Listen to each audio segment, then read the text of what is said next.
नमस्कार दोस्तों, मैं योगेश कुमार, प्रवक्ता कंप्यूटर अभियांत्रिकी। आज हम लेक्चर स्टार्ट करने वाले हैं। हमारे जो लेक्चर का कंसर्न है वो है डाटा एंड इंफॉर्मेशन से रिलेटेड। डाटा और इन्फॉर्मेशन से रिलेटेड ये जो हमारा कंसेप्ट है, आज हम इसके बारे में पढ़ेंगे। तो फर्स्ट हमारी चीज़ माइंड में आती है डाटा। हम चारों तरफ सुनते हैं कि ये डाटा चाहिए, वो डाटा चाहिए, ये डाटा आता है, वो डाटा आता है। बहुत सारा डाटा हमारे हार्ड डिस्क में पड़ा रहता है, बहुत सारा हमारे पेन ड्राइव में पड़ा रहता है, कहीं कहीं कितना कितना डाटा इंटरनेट पे हमेशा पड़ा रहता है।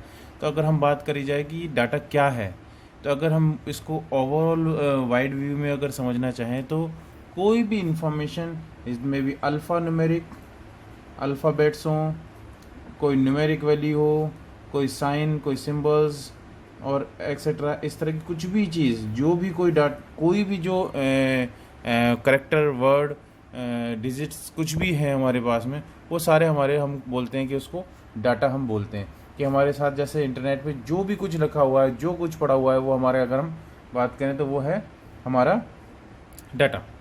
ओके, तो अब डाटा से नई चीज़ निकल के आती है कि इंफॉर्मेशन। इन्फॉर्मेशन क्या है? इन्फॉर्मेशन डाटा का वो पार्ट है जो हमारे लिए या यूज़र के लिए, जो रिसीव कर रहा है उसके लिए इम्पोर्टेंट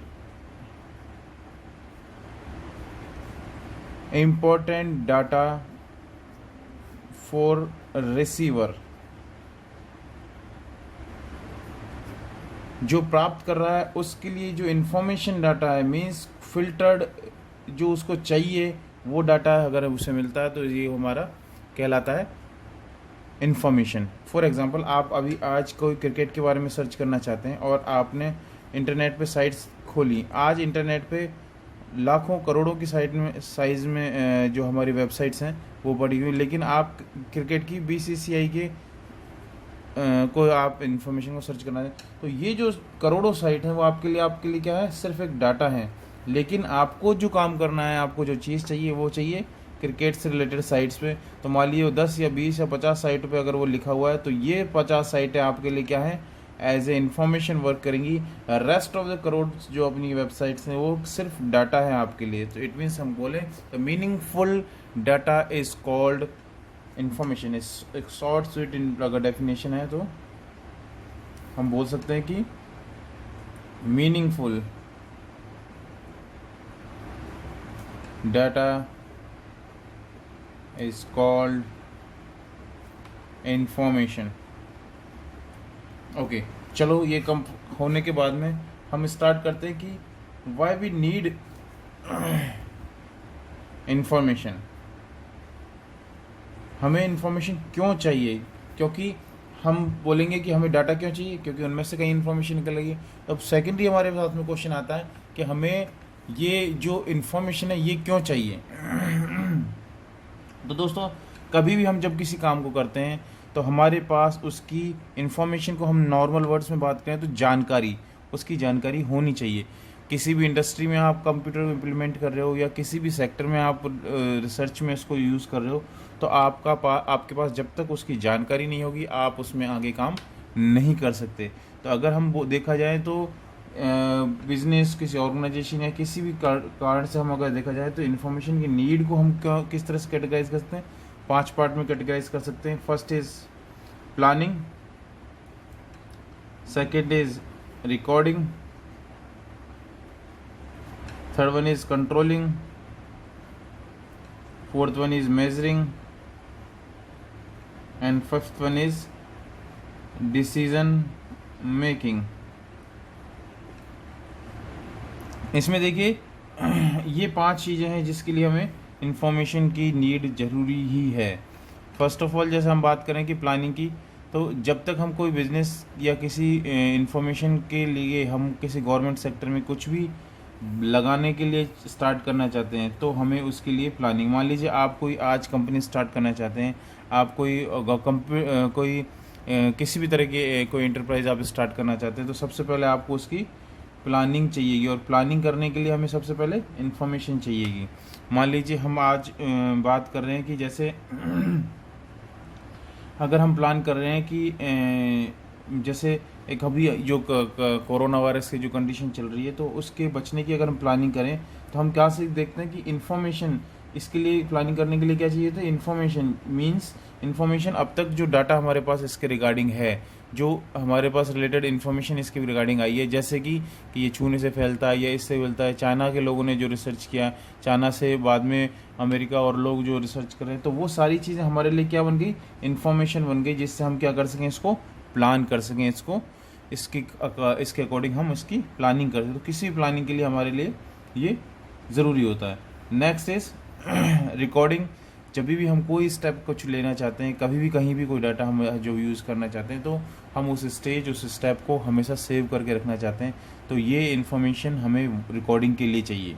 इन्फॉर्मेशन रिकॉर्डिंग के लिए क्यों चाहिए कि मान लीजिए हमें आज की तारीख में कुछ भी सिचुएशंस ऐसी हैं जो हमें आगे आ जाए, आगे आ सकती हैं, मतलब रिपीट हो सकती हैं। तो हम अगर हमारे पास रिकॉर्ड्स होंगे तो हम उस प्रॉब्लम उस कंडीशन या उस सिचुएशन से ये निकल सकते हैं। मीन्स एक छोटा सा एग्जांपल हम रिकॉर्डिंग का, एक इन्फॉर्मेशन रिकॉर्डिंग का एग्जांपल हम देख सकते हैं। यूट्यूब पर हमारे जितने भी लेक्चर्स हैं हम एक रिकॉर्ड करते हैं। मान लीजिए मेरा ये लेक्चर है, ये रिकॉर्ड होएगा आज के बाद में 10 साल बाद में, 5 साल बाद में, 1 महीने बाद में, 2 महीने बाद में, कितने भी टाइम कोई भी इसको यूज़ कर सकता है। तो इसके लिए हमें, इस रिकॉर्डिंग करने के लिए हमें क्या चाहिए, इन्फॉर्मेशन चाहिए ही चाहिए। Next is controlling. कंट्रोल करने का मतलब होता है कि हमारे पास अगर हमारे पास डाटा है तो हम उसके अकॉर्डिंग क्या है, ऑपरेशन लेवल पर कोई इफ़ेक्टिवनेस या स्ट्रेटजिक प्लान जो करने के लिए कि हमारी वो जो स्ट्रेटजी जो हमने बनाई वो उस वे में जा रही है या नहीं जा रही, इसको एनालिसिस करने के लिए ये एक्चुअली कंट्रोलिंग मीन्स एनालिसिस है। किसका एनालिसिस, कि हमारी मान लीजिए हमने प्लान किया कि हम किसी कंपनी ने प्लान किया कि हम 2020 के अंदर 500% हमारी सेल इंक्रीज़ करेंगे।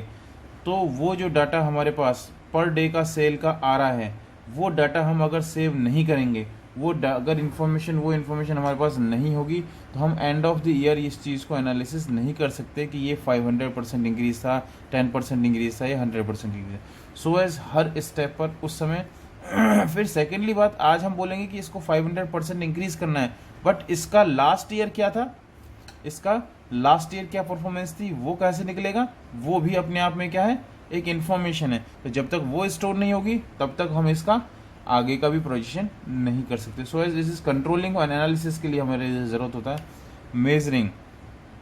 इसके अंदर क्या है, मेजरमेंट। हमने जैसे इसके अंदर देखा कि ये तो हमारा कंट्रोलिंग करने के लिए कि हमें क्या बढ़ाना है क्या घटाना है, उसके अकॉर्डिंग। मेजरिंग के लिए क्या होता है कि मान लीजिए हम कब किसी स्टेप पर क्या क्या लेके चल रहे हैं। जैसे फॉर एग्जांपल आज आपने कोई वीडियो बनाया, वीडियो के बाद में कितने यूज़र्स थे, कितने लाइक आए, कितने डिसलाइक आए, ये अपने आप में क्या है, एक मेजरमेंट्स हैं। तो ये मेजरमेंट्स जब हमारे पास नहीं होंगे तो हम ये जो इन्फॉर्मेशन नहीं होगी तब तक हम अपने आप को इम्प्रूवाइज नहीं कर सकते।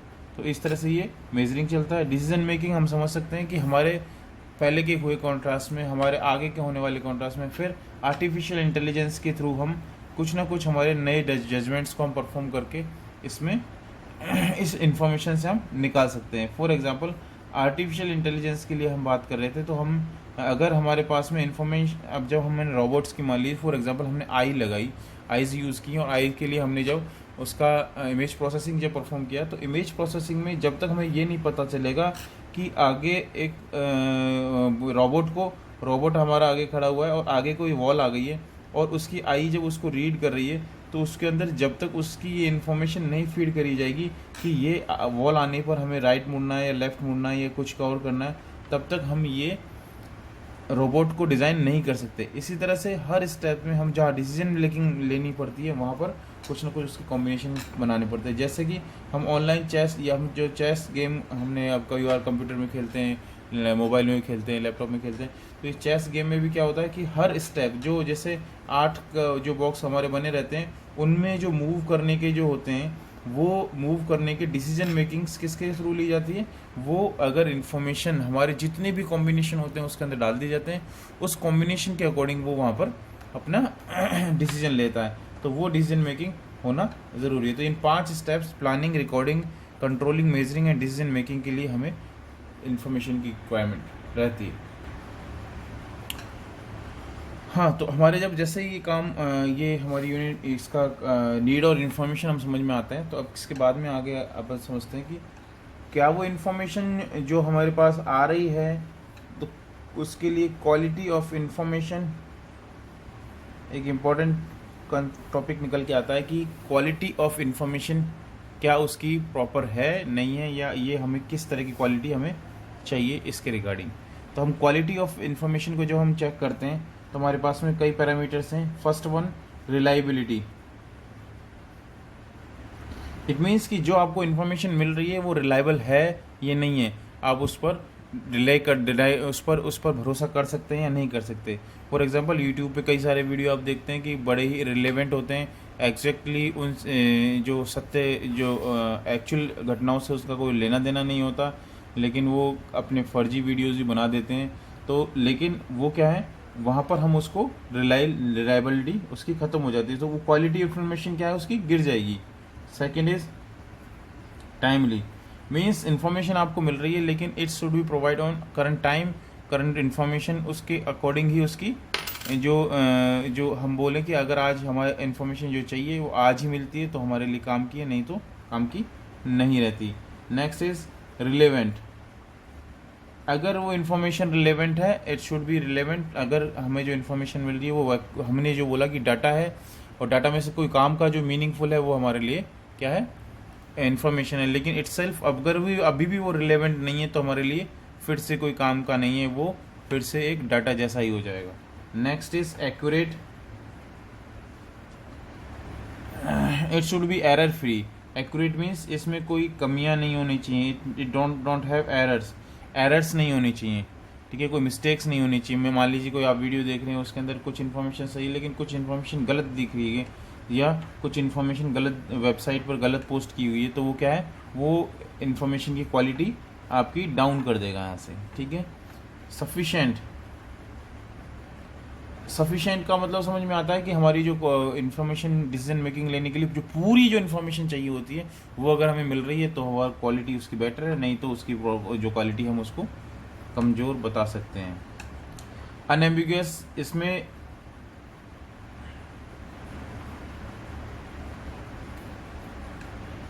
ये कॉम्प्रहेंसिव होने चाहिए।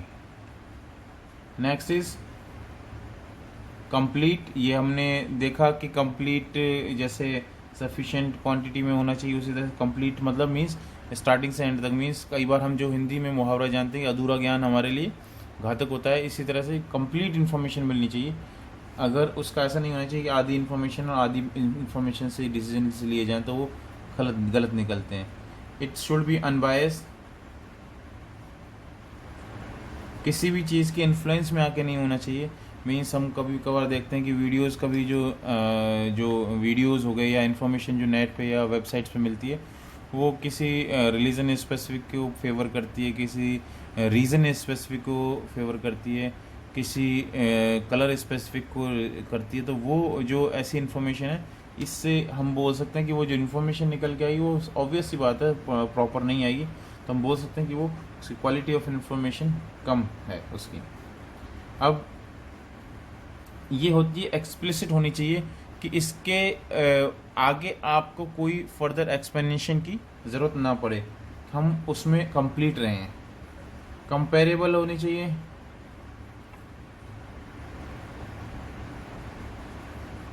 कंपेरेबल का मतलब है कि ये यूनिफॉर्म कलेक्शन एनालिसिस कंटेस्ट और फॉर्मेट सब कुछ इसका कंपेरेबल होना चाहिए। नेक्स्ट इज ये है रिप्रोडक्टिबल,